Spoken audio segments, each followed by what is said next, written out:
का बोल. भर अजून भर. सांगते मी भरते तर. बाकावा पण खूप लागतंय त्रिशा. राहू दे सोड, चल मी भरते बघू.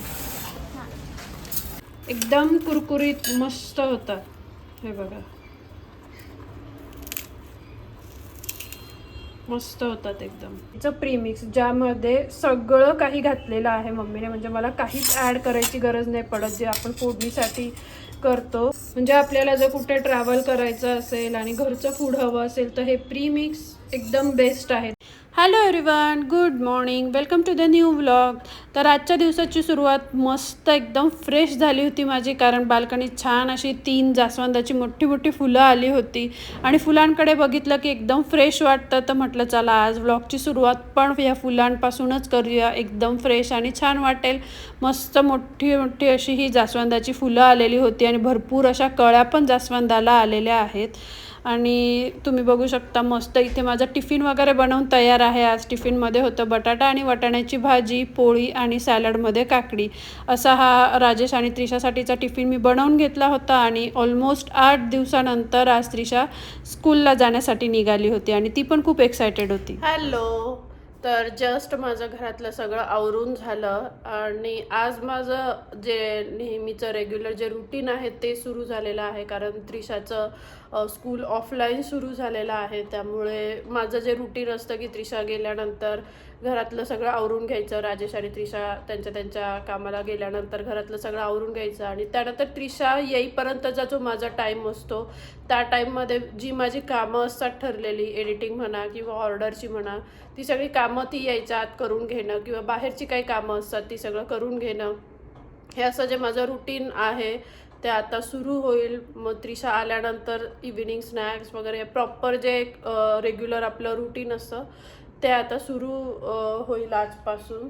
आणि ॲक्च्युली आज मला बरीच कामं करायची होती बाहेरची पण, बट एक ते म्हणतो ना असं गॅप पडला किंवा रुटीन थोडं चेंज झालं की मग ते पुन्हा सेट व्हायला थोडा वेळ जातो. तसं काहीसं आज माझं झालं आहे. मला दळण वगैरे करायला जायचं होतं, म्हणजे गव्हाचं आणि बाजरीचं दोन्ही पीठ दळायचं होतं. बट कंटाळा केला, जसं रुटीन माझं बिघडलं तर त्या एकटीला जाण्याचा कंटाळा आला. नाही तर इतर वेळी मी एकटी जाऊन ही सगळी कामं करते. आणि अजून त्रिशाची पण 1-2 कामं होती जी करायची होती, तिच्यासाठीच्या काही गोष्टी घ्यायच्या त्या आणायच्या, ते पण नाही झालं. तर असं आहे, रुटीन बसतंय पण त्याला थोडासा वेळ लागतोय, असं काहीसं झालं आहे. तर ते कामं काय मी आज केले नाही, एडिटिंग वगैरे ह्या गोष्टी केल्या, बाकी दुसरे काही कामं होते ती केली. आणि म्हटलं जाऊ द्या आता, त्रिशा आली की मग तिला घेऊन जाईल. उद्या तिचा लास्ट पेपर आहे आणि जसं तुम्ही मागचा व्लॉग बघितला तिचा उद्या सायन्सचा पेपर येतं. माझ्या काकी आल्या होत्या, त्यांनी तिचा सायन्सचा पूर्ण अभ्यास करून घेतला आहे, तर जस्ट रिव्हिजन घ्यायची आहे तिची. त्यामुळे म्हटलं जाऊ द्या आता, त्रिशा आली की तिच्यासोबत जाऊया, तिला घेऊन मग जाईल मी बाकी कामांसाठी. त्यामुळे ते कामं मी पेंडिंग ठेवली आहे. घरातली आणि एडिटिंगची वगैरे बाकी जी कामं होती ती मी करून घेतली आणि येईलच आता थोड्या वेळात त्रिशा. माझं जेवण वगैरे झालं, मग बाकी कामं मी आता करून घेईल. तर तुम्ही व्लॉग कंटिन्यू करा. तर त्रिशा स्कूलमधून आली, तिचं स्नॅक्स वगैरे सगळं खाऊन झालं. आता ऑलमोस्ट 4 वाजले आहे. म्हटलं चला आपली जी कामं होती ती सगळी करून घेऊया, म्हणून मी आणि त्रिशा आता बाहेर जायला निघालो आहे. तर पहिले तर आम्ही जाणार आहे डीमार्टला. जसं मी मागच्या व्लॉगमध्ये पण सांगितलं होतं, मी गहू डीमार्टमधूनच घेते, तिथले एकदम छान मिळतात मला. सो गहू घेणार, ते दळायला टाकणार, त्यानंतर कुठे जायचं, स्मार्ट बाजारला जाणार, तिथून फ्रूट्स वगैरे घेणार, जे की सकाळीच घेणे अपेक्षित असतं, कारण तिथे एकदम सकाळी फ्रेश फ्रूट्स येतात. बट मला नाही जायला झालं आज, सो म्हटलं आता घेऊन येऊया. सो फ्रूट्स घ्यायचे, त्यानंतर त्रिशासाठी सॉक्स घ्यायचे, अशी बरीच कामं करायची आहे. ही सगळी कामं होईपर्यंत दळण होऊन जाणार, म्हणून पहिले मी ते दळणचं काम करणार आहे आणि मग दळण घेऊन घरी येणार. तर असं काहीसं प्लॅन केला आहे. आणि उद्या संपणार आहे माझी एक्झाम. चला आम्ही निघतो आणि मग जे काय होईल ते तुमच्यासोबत शेअर करतेच. चल, पिशवी घेतली.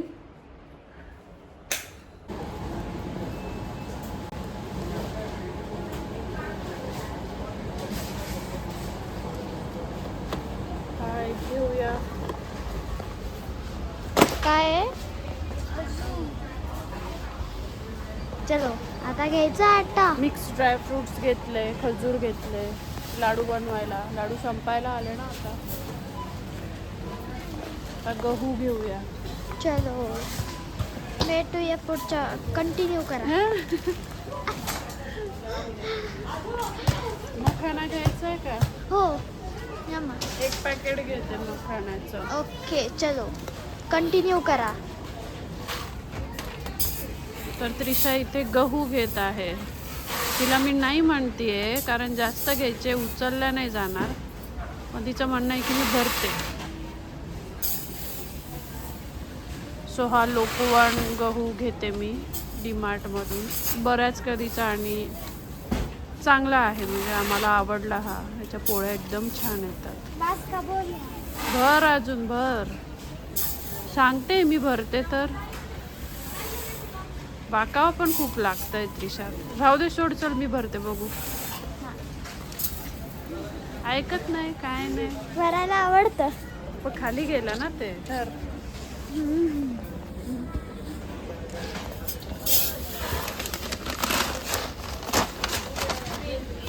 बाजरी दिसते तो तुझं. तर असं आमचं हे सामान घेऊन झालेलं आहे. ठरवल्यापेक्षा 1-2च वस्तू जास्तीच्या घेतल्या मी. काय एक्स्ट्रा घेतला आपण? फरसाण आणि सोनपापडी.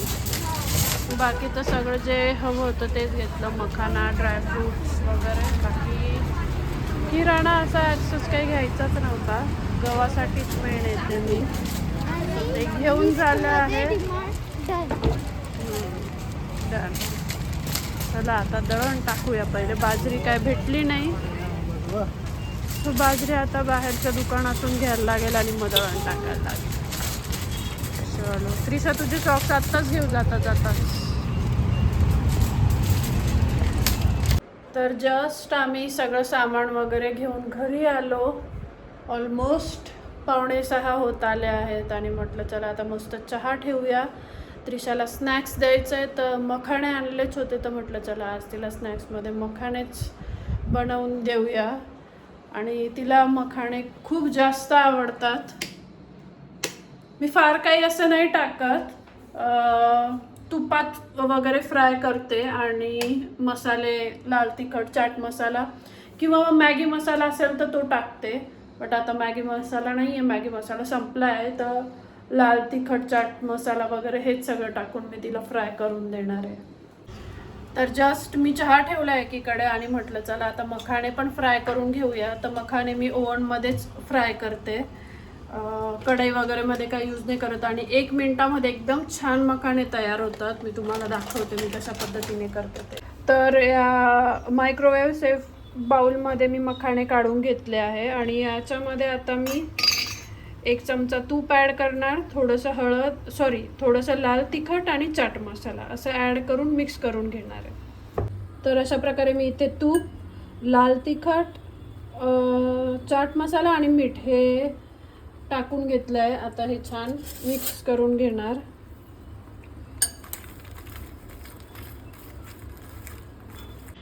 आणि मायक्रोवेव्हमध्ये मी आता ते ठेवून देणार आहे. 1 मिनिटासाठी ठेवते मी आणि 1 मिनिटामध्ये एकदम मस्त ते होऊन जातात.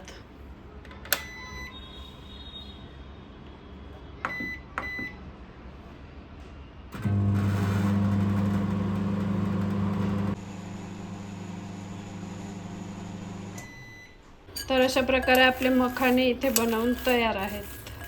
एकदम कुरकुरीत मस्त होतात. हे बघा मस्त होतात एकदम. इथे माझा चहा, मखाना आणि त्रिशाचं दूध सगळं रेडी आहे. घे तुझा मखाना. त्रिशाचं फेवरेट स्नॅक आहे ना हे, कॉर्न आणि मखाना. चांगलं झालं. त्रिशाने सोनपापडी पण खाऊन झाली आहे. डीमार्टमधून येताना आम्ही सोनपापडी पण आणली होती. चलो एन्जॉय. तर संध्याकाळी माझा छान चहा वगैरे घेऊन झाला. त्यानंतर थोडा वेळ गप्पा वगैरे झाल्या राजेश ऑफिसमधून आल्यानंतर. मग मी स्वयंपाकाला लागले आणि आज मला माझ्या एकदम आवडीचा पदार्थ खावा वाटला. ऐकायला मे बी तुम्हाला थोडं वियर्ड पण वाटू शकतं, बट मला पहिल्यापासून ते कॉम्बिनेशन आवडतं, जे मला आज अगदी खाण्याची इच्छा झाली. तर ते आहे कढी आणि बाजरीची भाकर. तुम्हाला हे ऐकायला कदाचित थोडं वियर्ड पण वाटेल, बट मला हे कॉम्बिनेशन खूप आधीपासून आवडतं आणि मला आज अचानक ते खाण्याची इच्छा झाली. तर म्हटलं चला आज आपण बनवूया कढी आणि बाजरीची भाकर. आणि आज एनिवेज मी दळण पण करून आणलं होतं, तर म्हटलं चला बनवूया. बट राजेशना काय कढी भाकर हे कॉम्बिनेशन आवडत नाही आणि त्रिशाला पण नाही आवडत. सो ते भाकर असली की ते काही पण खाऊ शकता. बाजरीच्या भाकरसोबत ते काही पण खाऊ शकता. म्हणजे भेंडीची भाजी किंवा सुकी कुठलीही भाजी किंवा रस्सा भाजी काही पण त्यांना चालतं. तर म्हटलं तुमच्यासाठी मी धिरडं बनवून देते. तर ते बोलले चालेल, भाकरीसोबत ते धिरडं खाऊन घेतील. आणि त्रिशाला काय बनवू, तिला म्हटलं तुला धिरडं आणि पोळी बनवते, बट ती नाही झाली तयार, कारण तिला धिरडं नुसतं खायला आवडतं. तिला पोळीसोबत अजिबात आवडत नाही. जेव्हा पण केव्हा मी करते तर ती ते नुसतं खाते. बट माझं असतं का ते नुसतं खाण्याची गोष्ट नाही आहे, त्याने काय पोट भरत नाही. तर तिला म्हटलं ठीक आहे, मी तुझ्यासाठी धिरडं बनवून देते, तू खा नुसतं, बट मी कढीसोबत राईस पण बनवणार आहे, तर तुला कढी राईस पण खावं लागेल. तर असं मी तिला म्हणाले आणि ती ॲग्री झाली की धिरडं खाईल आणि कढी राईस पण खाईल. तर असा प्लॅन आज ठरला आमचा, म्हणजे जेवणाचा हा बेत बनवायचं ठरलं. आणि माझं ऑलमोस्ट अर्धं प्रिपरेशन झालं आहे. बट व्लॉग यासाठी स्टार्ट केलं मी, कारण मी आज जी कढी बनवणार आहे ती प्रीमिक्सवाली बनवणार आहे. म्हणजे मम्मी माझ्यासाठी कढीचं प्रीमिक्स बनवून देते. मागे पण 1-2 वेळा दिलं होतं आणि ह्यावेळी पण ती आली तर ती घेऊन आली होती, ज्याने माझी कढी एकदम पटकन होते आणि एकदम छान टेस्टी होते. सो म्हटलं चला तुमच्यासोबत पण हे शेअर करावं. तर तुम्हाला दाखवते मी आता काय काय माझी स्वयंपाकाची तयारी झाली आहे आणि प्रीमिक्स मम्मीने दिलेलं कसं आहे ते. तर जस्ट माझ्या इकडे ह्या भाकरी बनवून झाल्या, दोघांसाठी एक एक. आणि गॅसची अवस्था अशी काहीशी भाकर बनवून झाल्यानंतर. आणि इकडे राईस पण बनवून तयार आहे. आणि इकडे धिरड्यांसाठी हे बेसन पीठ मी मगाशीच भिजवून ठेवलं होतं, सो ते तयार आहे. आणि इकडे आता मी हे कढी बनवून घेते. तर इथे दही घेतलं आहे मी, इकडे पाणी, आणि हे आहे मम्मीने दिलेलं कढीसाठीचं प्रीमिक्स, ज्यामध्ये सगळं काही घातलेलं आहे मम्मीने. म्हणजे मला काहीच ॲड करायची गरज नाही पडत, जे आपण फोडणीसाठी करतो त्यातलं काहीच. इवन जी मी नॉर्मल फोडणी देते कढीला त्यापेक्षा 1-2 गोष्टी जास्त घातल्या आहे मम्मीने. म्हणजे लाल मिरची वगैरे जे मी नाही घालत, मी फक्त हिरवी मिरची घालते, सो मम्मी ते पण घालते. सो टेस्ट एकदम छान येते कढीला. तर मी तुम्हाला दाखवते की ह्याचं कढी कशी बनवली जाते. तर इथे मी हे 2 चमचे, 2 नाही 1च चमचा हे प्रीमिक्स घेते. 1 चमचा पूर्ण भरून घेतला. यात ही लाल मिरची काय आली नाही, ठीक आहे चला. तर असं हे घेतलं की मी इथे ही 1 वाटी दही घेतलं आहे. 1 वाटी पूर्ण भरलेली नाही आहे, थोडीशी रिकामी असं हे दही इथे घेतलं. हे छान असं मिक्स करून घ्यायचं आपल्याला. आणि मोस्टली कुठली पण गोष्ट बॅटर किंवा असं मिक्स करण्याची असेल, थिकनेस कन्सिस्टन्सी प्रॉपर वगैरे, तर फोर्क यूज करायचा. सो इथे मी फोर्क घेतला आहे, थोडंसं पाणी ॲड केलं. आणि पाणी पण एकदम खूप नाही ॲड करायचं, ज्याने अशा गुठळ्या वगैरे होतील. हळूहळू घालायचं. सो मी थोडंसं पहिले पाणी घेतलं. आता हे छान मिक्स करून घेते. हळद वगैरे सगळं घातलेलं आहे याच्यात, सो काहीच ॲड करायची गरज नाही पडणार. सो असं छान मिक्स करून घ्यायचं. आणि असं लक्षात आलं की आता गुठळ्या नाही होत नाही आणि अजून पाणी ॲड केलं तर त्या होणार पण नाही, असं जेव्हा आपल्या लक्षात येतं तेव्हा अजून हळूहळू थोडं पाणी घालून घ्यायचं. जसं तुम्हाला कढीची कन्सिस्टन्सी लागते त्या प्रमाणात हे पाणी ॲड करून घ्यायचं. तर मला थोडी पातळ करायची आहे कढी, कारण मला भाकरीसोबत खायची आहे, त्यामुळे खूप घट्ट अशी नको आहे. तर मी आता आणखी पाणी ॲड करणार आणि तुम्हाला दिसत असेल मिरची आहे, कढीपत्ता आहे, फोडणीसाठी जे लागतं ते सगळं यात, मोहरी, जिरं वगैरे. सो अशा प्रकारे हे पाणी वगैरे घालून प्रॉपर आपल्याला हवी तशी कन्सिस्टन्सीमध्ये हे तयार करून घ्यायचं. मी आणखी 1 वाटी पाणी घालते यात.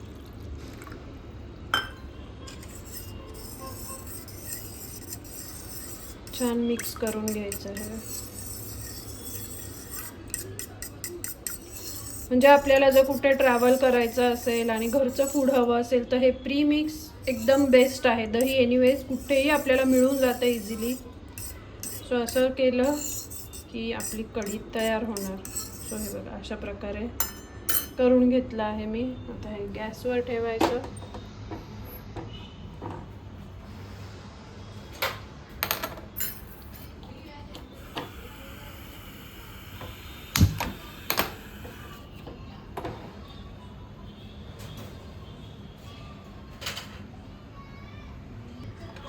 आणि अगदी 5 मिनिटात आपली ही कढी तयार होऊन जाणार. आणि हो, मीठ या ठिकाणी आपल्याला ॲड करावं लागणार आहे. सो चवीनुसार मीठ इथे मी ॲड करून घेतलेलं आहे. छान मिक्स करायचं. आणि जशी आपण कढी करतो तशाच प्रकारे हे करायचं आहे. म्हणजे उकळी येण्याच्या थोडं आधी किंवा हलकीशी उकळी आली, सुरुवात झाली की बंद करायचा गॅस. त्याच प्रकारे हे पण करून घ्यायचं आहे आणि हलवत राहायचं.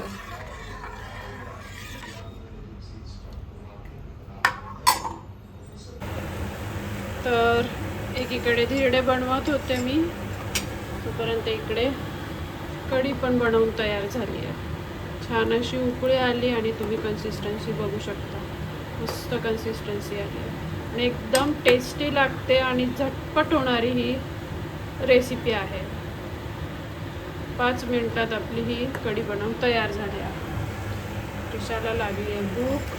सो मी आता पहिले तिला धिरडं देऊन देते. मस्त जाळी आलेली आहे बघा एका साईडने. छान असं एकीकडे धिरडे मी बनवून घेते आणि मग धिरडे झाले की मग जेवायला बसेल. तर माझा स्वयंपाक बनवून तयार आहे. राजेशला आणि त्रिशाला मी ऑलरेडी जेवायला दिलं आहे. कारण धिरडं हा असा प्रकार आहे जो गरम गरम खाण्यातच मजा आहे. सो मी एकीकडे करत होती आणि त्या दोघांना वाढत होती. सो आता हे माझं लास्ट धिरडं तव्यावर आहे, ज्याचा मी गॅस बंद केला ज्याने की ते कुरकुरीत होईल. आणि कुरकुरीत राजेशला खूप आवडतं. चला आता मी जेवायला बसते. आणि आमच्याकडे हो, कढी फरसाण, नाशिक ह्या भागामध्ये कढी फरसाण हा प्रकार पण खूप आवडीने खाल्ला जातो. मला पण कढी फरसाण हा प्रकार खूप जास्त आवडतो. तुम्ही पण ट्राय केला नसेल तर नक्की ट्राय करा. म्हणजे नाशिकला हे काही ठिकाणं आहे, शॉप्स आहेत जिथे हे मिळतं कढी फरसाण आणि एकदम टेस्टी लागतं. फरसाण आपण जे मिसळसाठीचं फरसाण असतं ज्यात सगळंच असतं, शेव, वाटाणे, शेंगदाणे आणि पापडी वगैरे, ते सगळं तसं फरसाण घ्यायचं. भेळ वगैरे सारखं ते नाही, प्रॉपर फरसाण जे असतं ते टाकून खायचं. खूप छान लागतं. पहिले राजेशला ते विचित्र वाटायचं की हे असं काय खाते, बट 1-2 वेळा त्यांनी ट्राय केलं तर त्यांना पण ते खूप आवडलं. सो तेव्हापासून ते पण कढी फरसाण आवर्जून खाता. आणि तुम्ही पण नक्की ट्राय करा आणि तुम्हाला आवडलं तर मला कमेंटमध्ये नक्की सांगा. चला आता आम्ही जेवण वगैरे करून घेतो. तर जस्ट माझं किचनमधलं सगळं आवरून झालं, जेवणं झाली, आवरून झालं. आणि त्रिशाचा अभ्यास चालू आहे, रिव्हिजन चालू आहे तिची. राजेश तिची रिव्हिजन घेत आहेत. आणि आता 10 वाजलेत. सो तिचं एक 5-10 मिनटात होऊन जाईल. मग तिचं बॅकपॅक वगैरे झालं की मग आम्ही झोपणार. कारण उद्या सकाळी पुन्हा मग स्कूल वगैरे ह्या सगळ्या गोष्टी. लवकर झोपलं तर सकाळी उठायला तितकं काही वाटत नाही, पण झोपायला उशीर झाला तर ती उठायला तसा तितका त्रास देत नाही, उठते. बट झोप पूर्ण झाली नाही का मग तिला पण थोडंसं असं फ्रेश नाही वाटत दिवसभर. सो प्रयत्न असतो आमचा की लवकर झोपायचं. तर आता थोड्या वेळात झोपूच आम्ही. तर असा होता माझा आजचा हा दिवस. रुटीन आता माझं छान चालू झालं आहे. आणि प्रीमिक्सवाली कढी मी आज तुम्हाला दाखवली. तर चला भेटूया पुढच्या अशाच छान छान ब्लॉग्समध्ये. आणि हो, तुम्हाला व्हिडिओमध्ये काय काय बघायला आवडेल तर मला हे कमेंटमध्ये नक्की सांगा, मी नक्की ते करण्याचा ट्राय करेल. चला तर मग भेटूया पुढच्या छानशा ब्लॉगमध्ये. तोपर्यंत खुश राहा, काळजी घ्या, बाय.